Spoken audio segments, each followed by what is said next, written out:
Welcome to another Commander review on Great Big Brawls. I'm your host, Ford Gordon, and in this episode we're looking at Kinnan, Bonder Prodigy. There's a lot to love about this commander, particularly if you're a fan of ramping into huge creatures to terrorize your opponents. One thing to bear in mind is that this is a put action and not cast, so some creatures will lose their enter the battlefield effect depending on how it's worded. Despite being 1 green and 1 blue to cast, he is a very low initial cost commander. Even better, Kinnan boosts the effectiveness of mana producing permanents, adding 1 colorless mana to your pool each time a permanent is tapped for mana. This not only allows you to leverage artifacts and dorks to ramp into big creatures fast, but also allows you to create an infinite amount of colorless mana.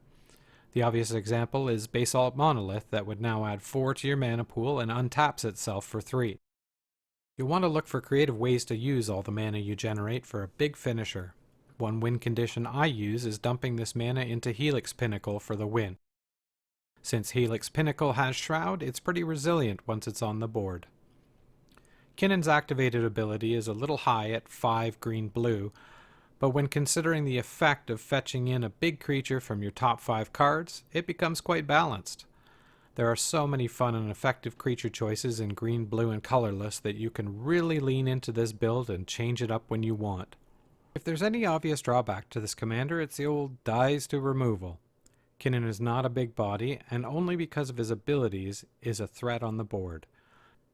You'll want to protect him by giving him Shroud or Hexproof, or using counterspells. Lastly, in green-blue, you'll have limited options when it comes to board wipes, so relying on things like Nevinyrral's Disc will be a must.